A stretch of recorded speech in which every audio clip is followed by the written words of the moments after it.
देश प्रेममा जीवन समर्पण गर्ने हाम्रा देशका सैनिक जसले आफ्नो ज्यान सम्मानको चिन्ता नराखी राष्ट्रको सुरक्षा गर्दछन्। सैनिक जीवन जिउनु कुनै सजिलो कार्य छैन। यसर्थ हामीले केही गर्न नसके पनि एक राष्ट्रको जिम्मेवार नागरिकको हैसियतमा हाम्रा सैनिकहरूको सधैँ आदर सत्कार गरौँ। दिन र रात सिमानामा तैनात रहेर हाम्रो रक्षा गर्दछन्। यस्ता बहादुरहरूलाई हाम्रो देशमा राष्ट्रिय पर्वहरूमा विशेष गणतन्त्र दिवसका दिन अभिनन्दन गरिन्छ। सोही अनुरूप सिक्किम सरकारले पनि हाम्रा सेवानिवृत्त सैनिकहरू जसले विगतमा भारतले झेलेका विभिन्न युद्धहरूमा आफू होमिएर विजय दिलाउन ज्यानलाई बाजीमा राखी बहादुरी देखाउन सक्षम बनेका थिए, उनीहरूलाई सम्मान पत्र प्रदान गरी अभिनन्दन गरिँदै आएको छ। यस वर्ष 2021 को 26 जनवरी गणतन्त्र दिवसको राज्य स्तरीय समारोह गान्तोक स्थित पाल्जर स्टेडियममा 1971 को भारत पाकिस्तान युद्धमा 511 गोर्खा राइफल प्लाटुनको सैनिक बनेर युद्धमा होमिँदै देशलाई विजय गराउन महान योगदान दिएका सिक्किमका वीर छोराहरू सेवानिवृत्त सैनिक लिङदिङ पूर्व सिक्किम श्री मनबहादुर गुरुङ अनि लिम्दोङ धजे पूर्व सिक्किम निवासी श्री बिर्खबहादुर राईलाई सम्मान गरिएको थियो। यी दुई देशभक्त सेवानिवृत्त सैनिकहरूसित हामीले पनि भेटघाट गरी 1971 को भारत पाकिस्तान युद्धको स्थिति र आफ्नो योगदानमाथि केही वार्तालाप गरेका छौँ। 19 दिसम्बर 1946 मा सिक्किमको दक्षिण जिल्ला अन्तर्गत सुम्बुक नजिक लुङचोक दक्षिण सिक्किममा जन्म ग्रहण गर्नुभएका श्री मनबहादुर गुरुङसितको अन्तर्वार्ता सुनौ, जसले 1964 सालमा सैनिक जीवनको यात्रा अघि बढाएर त्यसताकको सैनिक जीवनका कठिनाइका पहल र परिस्थिति तथा 1971 को भारत पाकिस्तान युद्धबारेको जानकारी तथा सेवानिवृत्तपछि समाज सेवामा संलग्न रही उदार भावले कर्म गरेको सम्बन्धमा उहाँ बताउनुहुन्छ। भारत आमाको काखमा जन्म ग्रहण गर्नुभएका देशका एक महान सैनिक जो सेवानिवृत्त व्यक्तित्व हुनुहुन्छ।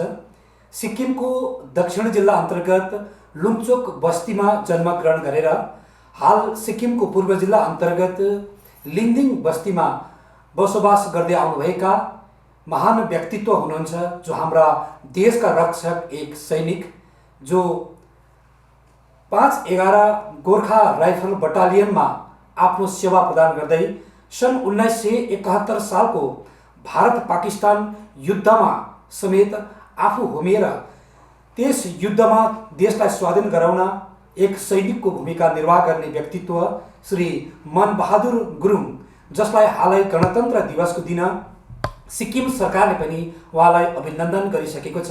यस्ता व्यक्तित्वसित आज हामी चर्चा गर्न गइरहेका छौँ र हाम्रो चर्चा अघि बढाउँछौँ। गुरुङ साहब, तपाईँलाई नमस्कार छ। तपाईँ एउटा देशको सैनिक हुनुहुन्छ, हो कि? गोर्खा राइफल बटालियनमा एउटा सैनिकको भूमिका निर्वाह गरेर तपाईँले 1971 सालमा भारत र पाकिस्तान बीचको जुन युद्ध थियो त्यस युद्धमा आफ्नो योगदान दिइसक्नु भएको छ र त्यहाँ पुग्नुभन्दा पहिला हामी तपाईँको जन्म सिक्किमको लुङचोक दक्षिण सिक्किममा जन्म भयो है। तपाईँलाई एउटा देशको सैनिक बन्ने रुचि कहाँबाट जन्मियो, बताउनुहोस् न। त्यस्तै मनमा हुँदाखेरि दार्जिलिङको घुम जलपाहाड भन्नेमा गएँ र त्यहाँ इनरोलमेन्ट भएर चाहिँ म देहरादुन गएँ। अच्छा, तपाईँ कुन उमेरमा सैनिकमा भर्ना हुनुभयो? कति उमेरको हुनुहुन्थ्यो? गलत छ नि, 20 को एज थियो, 17 गरिदियो। त्यति बेलाको त टाइम त त्यस्तै हो। आयो मान्छे लाग्यो यति होला भने उनीहरूले लेखेर पठाइदिन्थे अन्दाजमा त्यस्तो हो। तपाईँ 20 वर्षको हुनुहुन्थ्यो होइन? त्यतिखेर तपाईँ जब आर्मीमा भर्ना हुनुभयो, भर्ना भएपछि तपाईँलाई कहाँ लगियो? लखनऊ कुनारा घाटमा चाहिँ के हुन्छ भने मेडिकल हुन्छ त्यहाँ पास हुनु पर्यो। त्यहाँदेखि देहरादुनको क्लेमेन्ट टाउन पुऱ्यायो पास त्यहाँ भएर त्यहाँबाट चाहिँ 1 वर्ष ट्रेनिङ गरायो। त्यहाँबाट ट्रेनिङ 1 वर्ष गरे। पाकिस्तानमा लडाइँ भएको रहेछ 65मा। न्यू ड्राप भन्छ, त्यहाँ लग्यो, पल्टनमा लग्यो। त्यहाँदेखि 511 GR त्यहाँ त किल्मेन टाउन त ट्रेनिङ गर्ने सेन्टरमा त्यो रेजिमेन्टल सेन्टर भनौँ न। उहाँ पुग्दा लडाइँ बन्द रहेछ। त्यहाँदेखि त्यो ठाउँमा कस्तो हुन्छ, मान्छेको यस्तो हातहरू लडिरहेको थियो, स्यालहरू खाएर त्यही भएछ थियो। अघि मैले त्यही भनिहालेँ, भने जस्तै अब यहाँ भन्दैछु। मिटिङ भयो। अब 64मा नेहरू साहब त एक्सपायर भइगयो। लालबहादुर शास्त्रीलाई प्रधानमन्त्री बनाएको हो। अब लडाइँमा त धेरै जितिहाल्यो, जग्गा क्याप्चर गर्यो। अन्त तासखानमा मिटिङ भयो। अब यो के हुनुपर्छ? अब त्यहाँ मिटिङ हुँदा सबैजनामा भोट हुन्छ, के हुन्छ, कसले कति जित्छ, आफ्नो आफ्नो ठाउँमा फर्केर बस्नु भनेपछि ऊ फर्केर आयो, रिस उठेर मरिहाल्यो। त्यहाँदेखि प्रधानमन्त्री चाहिँ इन्दिरा गान्धीलाई दियो। अच्छा, त्यस्तो त्योसम्म त त्यो भयो। हामी पनि त्यहाँबाट अब उइडेर भनौँ फर्केर आएर चाहिँ यो हिमाचल प्रदेशको नान भन्ने जग्गा सिमलाको पारिपट्टि ल्यायो हामीलाई। हामी 26 जनवरीको पेरेडमा अम्बलामा गऱ्यौँ। त्यहाँदेखि नानदेखि हामी धर्मशाला क्याम्प गयो, 1.5 साल बस्यो। त्यहाँबाट हामीलाई लद्दाखमा लग्यो, 1.5 साल बस्यो। लद्दाखबाट हामी फर्केर जम्मूमा डाउन भयो, तल छामजोडिया भन्नेमा। त्यहाँ बस्दा बस्दै 70 साल पनि भयो, 70 साल। त्यहाँबाट मुभ भएर चाहिँ हामीलाई सिलगढी एरियामा ल्याए। त्यहाँदेखि 71मा चाहिँ उता जयबङ्गला पस्यो लडाइँ गर्न। मार्च 2मा पसेको होला हौ जस्तो लाग्छ सर। 16मा त लडाइँ बन्द पनि भयो। त्यहाँदेखि तिनीहरू अहिले देख्दाखेरि 93,000 कति भन्छ, तिनीहरूलाई पक्रेर ल्याएर दिल्लीमा 6 महिना जति पाल्यो होला। त्यसपछि तिनीहरू पछि के मिटिङ गरेर तिनीहरूलाई फर्कायो। तिनीहरूको पुरै सिलिन्डर हतियार डाउन, आर्म्स डाउन। अन्त त्यसपछि तिनीहरूलाई त्यो हामीलाई लग्यो त 90 किलोमिटर भित्र राजस्थान पाकिस्तान एरियामा। खालि कोदोको दाना जस्तो मात्रै बल्ल हुन्छ त्यहाँ त्यति बेला। अब त पानी पर्छ, केही छैन थियो। त्यस ठाउँबाट म डिस्चार्ज आएको। तपाईँ 511 गोर्खा राइफलको एउटा सैनिक भएर जब पाकिस्तानको युद्धमा जानुभयो नि, भारत र पाकिस्तान बिचको जुन युद्ध भयो, वार भयो, कस्तो प्रकारको वार भयो, कस्तो प्रकारको कठिनाइहरूको सामना गर्नु पर्यो तपाईँले? यताको बङ्गलादेशको पाकिस्तान 71 सालको युद्धको कुरा गरौँ न। बङ्गलादेशको हजुर, हामीलाई त सजिलो त्यो लठुवाहरूलाई पेलेको यस्तो रहेछ कि खुब आरामले बसेको रहेछ। जुत्ताहरू खोलेर के गरेर एक पल्टन भनौँ न। हाम्रो पल्टनले यहाँ त्यसको गाडीहरू सबै कसैले भाग अलिक मर्ने मऱ्यो होला, भाग्ने आरामले बसेको नि। चङ्खो हुनुपर्छ नि त। तिनीहरूको गाडीहरू सब खोसाएर हामीले ल्यायो। यस्तो त्यतिखेर तपाईँले जुन युद्ध गर्नुहुन्थ्यो नि, त्यतिखेर कस्तो प्रकारको हाई हतियारहरूको प्रयोग हुन्थ्यो अनि त्यो शत्रुहरूलाई परास्त गर्नको लागि कसरी तपाईँहरू अगाडि बढ्दै जानुभयो? पहिले चाहिँ हाम्रो चाहिँ पुरानो खालको राइफलहरू थियो ट्रेनिङभरि। पछि चाहिँ अब SLR भन्छ। त्यो SLR भनेको मतलब चाहिँ सेल्फ लोडिङ राइफल हो। SLR एक पड्क्यो गोली फेरि आफै तयारी भइहाल्छ। अच्छा। अब पहिलेको पुरानो त एउटा पड्काए फेरि लोड गर्नुपर्छ, त्यो अर्को हो। त्यस्तै तपाईँले युद्धमा गइसकेपछि त आफ्नो ज्यानलाई पनि जोखिममा राखेर युद्ध गर्नुपर्ने हुन्छ है, कसरी ज्यान जोगाएर युद्ध गर्नुभयो?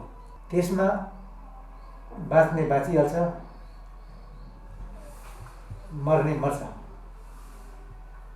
साथीभाइहरू भनौँ न, अब मान्छे बोल्ने त यस्तो काठ राखेर बोल्छन्। बङ्गलादेशमा त पुरा रहेछ के छ भन्नु, 4जनासम्म साथीहरू एकै ठाउँ बोलेको हामीले, एउटै बनाएर त्यसमा।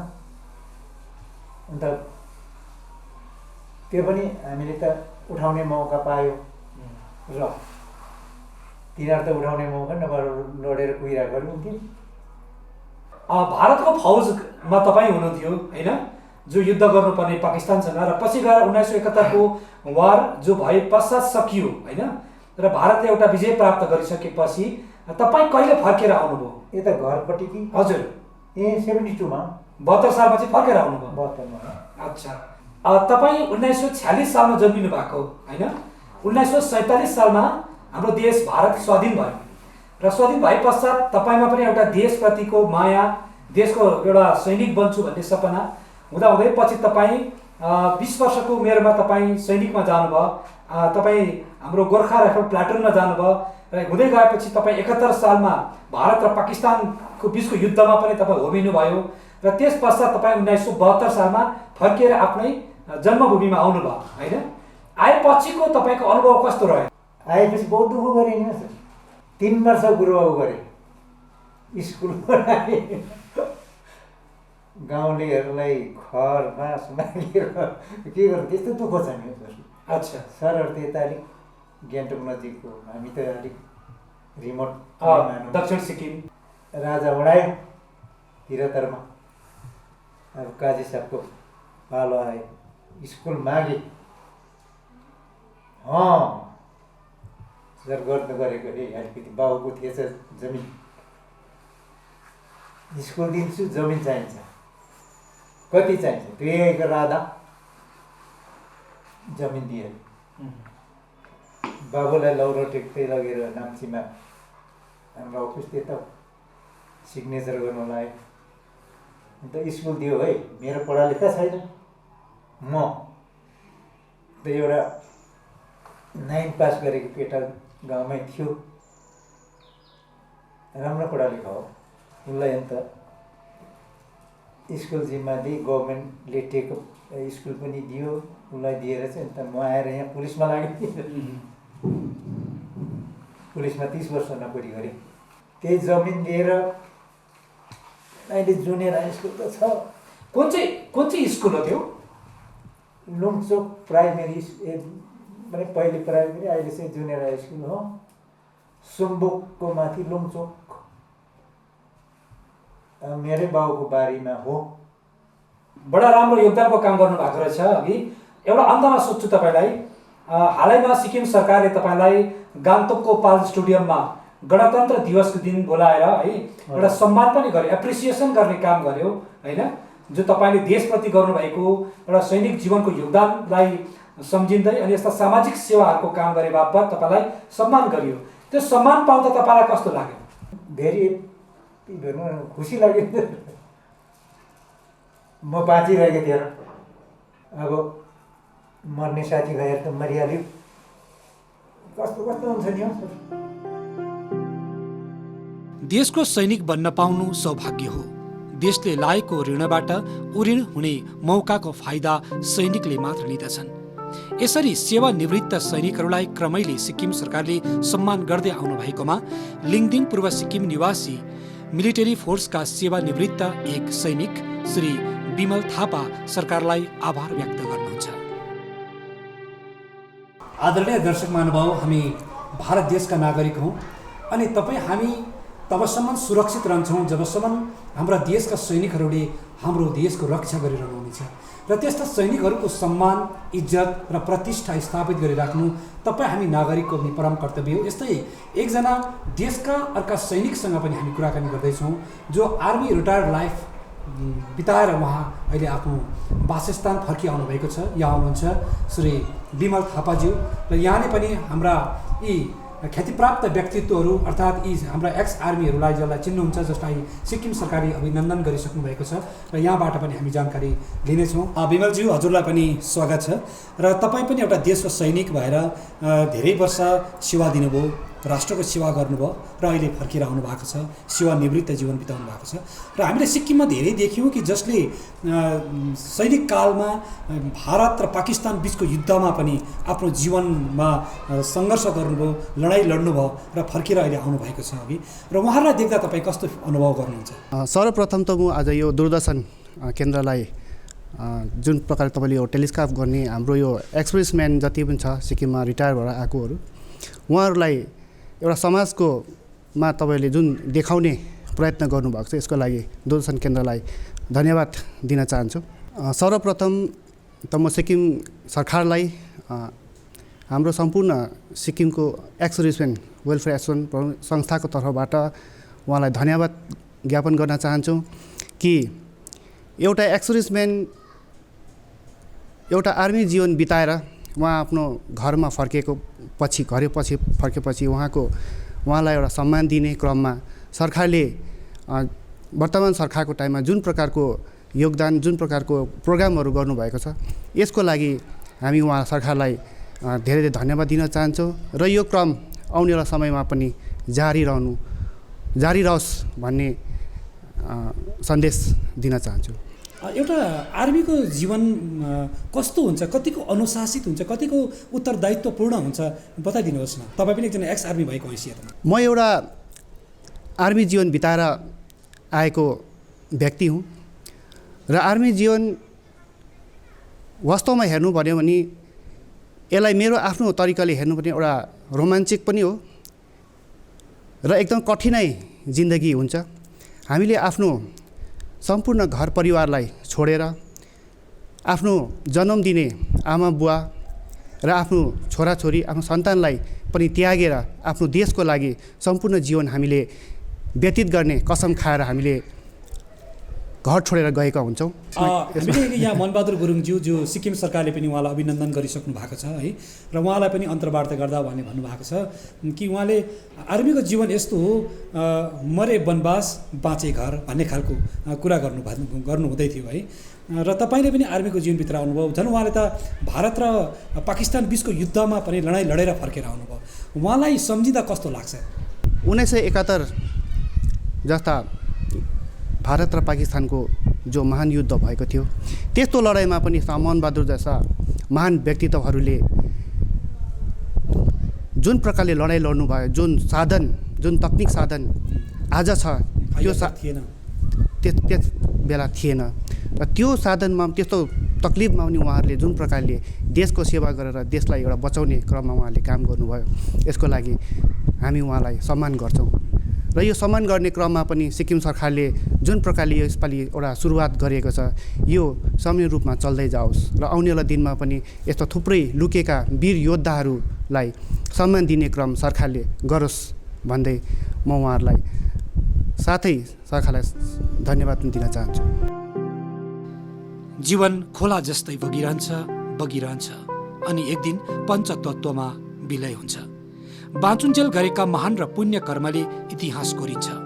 यस्तै दृढ भावनासित सन् 1957 सालदेखि सैनिक जीवनसित जोडिएर कठिन परिस्थितिमा राष्ट्रको सेवामा पछि नबस्ने व्यक्ति हुन् 88 वर्षीय सेवानिवृत्त मिलिटरी फोर्स अनि पछि 511 गोर्खा राइफलका सैनिक बनेर 1971 को भारत पाकिस्तान युद्धमा आफ्नो साहसिक पदछाप छोड्न सफल सैनिक श्री बिर्ख बहादुर राई। धेरै पदक र तकमा सैनिक जीवनमा कमाएको यो सम्पत्तिलाई नै उनी ठूलो सम्पत्ति ठान्दछन् र अहिले पनि जनसेवामा संलग्न छन् उनी। सुनौ उनले गरेका सैनिक जीवनका सफल कथा र गाथाहरू। आदरणीय दर्शक महानुभाव, भारत भूमिको रक्षाको निम्ति सैनिक जीवनमा आफ्नो जीवन समर्पण गर्दै 1971 सालको भारत र पाकिस्तान बीचको युद्धमा आफ्नो जीवनलाई पनि होबेर देशको निम्ति एउटा महान सैनिकको योगदान दिने अर्का व्यक्तित्व हुनुहुन्छ श्री बिर्खा बहादुर राईज्यू, जो सिक्किमको पूर्व जिल्ला अन्तर्गत लिम्दोङ धजेमा उहाँले जन्मग्रहण गर्नुभएको हो र उहाँको वास्तव उमेर अहिले 88 वर्ष पुगेको उहाँले हामीलाई जानकारी दिनुभएको छ। र उहाँ जब यो प्लाटुनमा जानुभयो त्यस समयमा उहाँको कलिलो उमेरमा उहाँले देशको निम्ति समर्पण गर्नुभएको छ।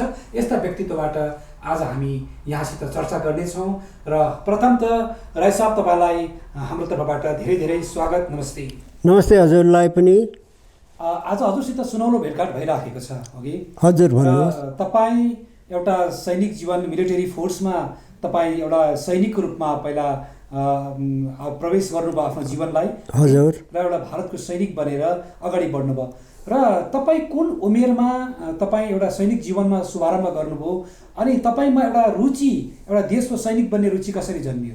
रुचिमा एउटा गरिब अवस्थाको मान्छे, मलाई चाहिँ के थियो भने अब पढ्नु पर्ने थियो लिङदुङ माथि गान्तोक हिँडेर जानु पर्थ्यो खाली खुट्टामा।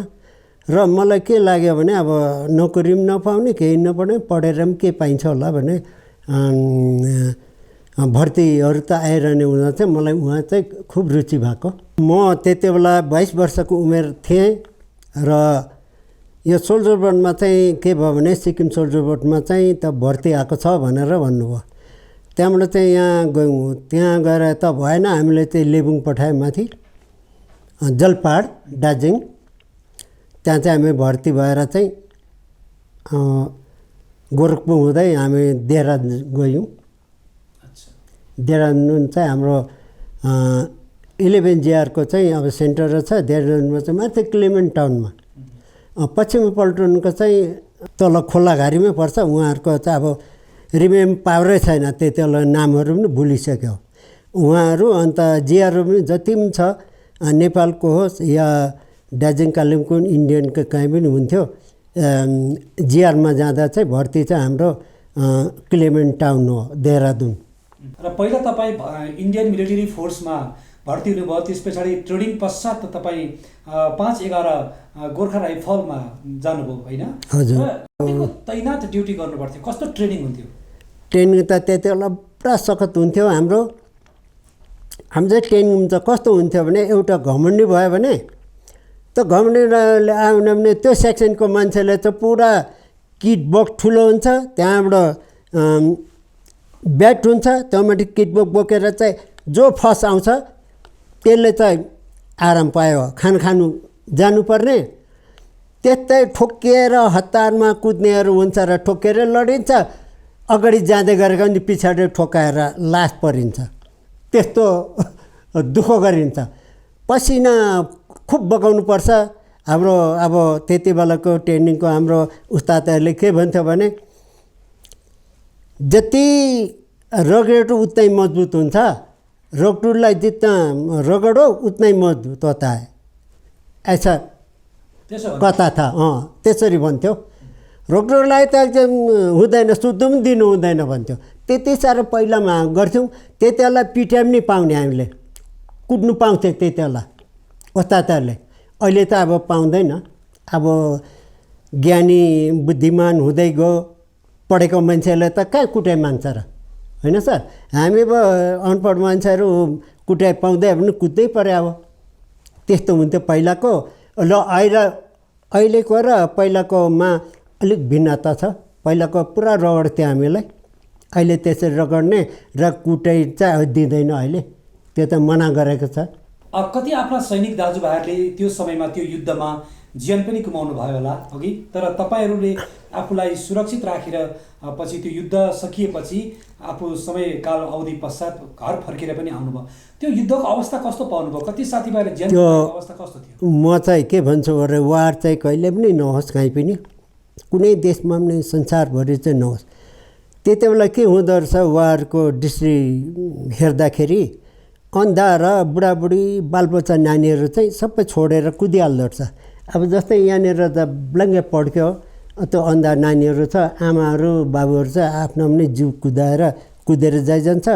अन्धा र नाबालकहरू चाहिँ मरिरहेको हुन्छ, भोकै मर्छ। र गाईबस्तु पनि त्यसो बाँधेको हुन्छ, कसैले केही हेर्दैन। युद्ध चाहिँ नहोस् नै म त भन्छु। हाम्रो चाहिँ त्यस्तोहरूको पनि हेरेको अब हामीले त के गर्नुपर्छ त्यस्तो मान्छेलाई चाहिँ हामीले चाहिँ आफूले घाइते छ केहीहरूले बोल्नु सक्नेहरूलाई चाहिँ हस्पिटल त्यहाँबाट हामीले चाहिँ एम्बुलेन्स बोलाएर चाहिँ हामीले चाहिँ पठाउनुपर्छ। अब कहाँ छ हाम्रो कुन कुन कहाँ डिफेन्सहरूमा कति मान्छे मरे अब मरे त मरिगयो अब घाइतेहरू त कराइरहेको हुन्छ चिल्लाइरहेको हुन्छ। हामीले चाहिँ त्यसलाई चाहिँ पुरा एम्बुलेन्समा सम्म चाहिँ हामीले जति पनि बाँचोस् छिटो भनेर चाहिँ छिटो एम्बुलेन्समा हामीले पठाउनुपर्छ। रियरको मान्छेले चाहिँ एडभान्समा हुन्छ अगाडि हुन्छ रियरको मान्छे हामी चाहिँ रियरमा हुन्छौँ। मिलिट्री पुलिसहरू चाहिँ एडभान्स फाइटिङ ग्रुप होइन मिलिट्री पुलिस चाहिँ। हजुरको छातीमा देख्दैछौँ नि धेरै प्रकारका तकमाहरू लगाउनु भएको छ, यो कस्ता कस्ता अवस्थामा पाउनु भएको छ? यो तकमाहरू चाहिँ अझै मेरो एउटा कम्ती छ इन्डिपेन्डेन्सको पनि पाउँथ्यो इन्डिपेन्डेन्सको चाहिँ नभएर यो तकमाहरू चाहिँ यो पनि अब पढ्नुपर्छ आँखाले यो भ्याउँदैन। अब जस्तै म भनिदिन्छु आर्मीमा यो भयो यो गुड कन्डक्ट भयो 9 वर्षको यहाँदेखि भयो गुड कन्डक्ट यता भयो यो पूर्वी पश्चिम उत्तर दक्षिणकै हो यो पश्चिम र पूर्व पाकिस्तान यो भयो। अब गुड कन्डक्ट मेडलहरू यसरी पाइयो जहाँ जहाँ गइयो त्यो जग्गामा वारमा परेकोहरूलाई मात्रै यो इस्यु हुन्छ। यसमा चाहिँ हाम्रो के हुन्छ भने यहाँ हामीले हेर्नुपर्छ यहाँ पछाडि दिएको हुन्छ पुरा कहाँ यो तपाईँहरूले पनि पढ्नु सक्नुहुन्छ डिटेलबाट यहाँ यसो हेर्नु पनि सक्नुहुन्छ है। अन्त यो बिटमा चाहिँ हुन्छ हाम्रो नाम र र्याङ्क अन्त नम्बर। तपाईँले जब सैनिक जीवन सक्नुभयो र रिटायर भएर घर फर्किनुभयो तपाईँलाई कस्तो एउटा फिलिङ्सहरू भन्छ नि अनुभवहरू मनका कल्पनाहरू कस्तो हुन थाले तपाईँलाई? र यस वर्ष तपाईँलाई गणतन्त्र दिवसको पावन उपलक्ष्यमा गान्तोकको पाल स्टेडियममा राज्य सरकारले तपाईँलाई सम्मान गर्नुभयो है, लेटर अफ एप्रिसिएसन तपाईँलाई उहाँ मुख्यमन्त्रीको हातबाट थमाइयो, तपाईँले कस्तो त्यसबाट खुसी महसुस गर्नुभयो? मलाई एकदमै खुसी छु। अहिलेसम्म हाम्रो एक्स आर्मीमा त अब 51 वर्ष भइसक्यो यहाँको रिटायरमेन्ट भइसक्यो। अहिलेसम्म त्यस्तो प्रकारको हामीलाई सम्मानहरू चाहिँ पाएको थिएन। अहिले जुन चाहिँ नयाँ अहिले सरकार आउनुभएको छ उहाँको सरकारबाट चाहिँ अब त्यो प्रदान हुँदाखेरि हामीलाई धेरै धेरै खुसी छ। एक्स आर्मीलाई भन्दा पनि हामीलाई मात्रै भएन अरू पनि छ अझै गरिबहरू उहाँलाई पनि सबैलाई हातमा राख्नु पर्यो। आदरणीय दर्शक महानुभाव, सैनिकहरूले कुनै दिन कुनै रातको प्रभाव नगरिकन 24 घन्टैसम्म आफ्नो जीवनलाई देशको रक्षामा समर्पण गर्दछन् र त्यही रक्षाको कारणले गर्दा तपाईँ हाम्रो जीवन बाँचिराखेको छ, हामी सुरक्षित छौँ। र यदि उनीहरूले हाम्रो देशको रक्षा गरेनन् भने तमाम हामी देशका नागरिकमाथि खतरा स्थिति पनि जन्मिन सक्छ र उहाँहरूलाई सम्मान इज्जत प्रतिष्ठा प्रदान गर्नु प्रत्येक नागरिकको सरकारको दायित्व पनि हो र यो उत्तरदायित्वलाई सबैले निर्वाह गर्नुपर्ने आवश्यकता छ। र यस्तै व्यक्तित्वसित आज हामीले बसेर चर्चा गऱ्यौँ र 1971 सालको भारत र पाकिस्तान बिचको युद्धमा जुन प्रकारको स्थिति सृजना भएको थियो त्यो स्थितिलाई भारतलाई बचाएर आज सुरक्षित जीवन प्रदान गर्ने यी व्यक्तित्वहरूबाट हामीले प्रेरणा लिनुपर्नेछ। र हजुरको सैनिक जीवनको सन्दर्भमा आज चर्चा गर्न पायौँ है। तपाईँको सुस्वास्थ्यको कामना चाहँदै आज हजुरबाट बिदा लिन चाहन्छु। नमस्ते। नमस्ते सर।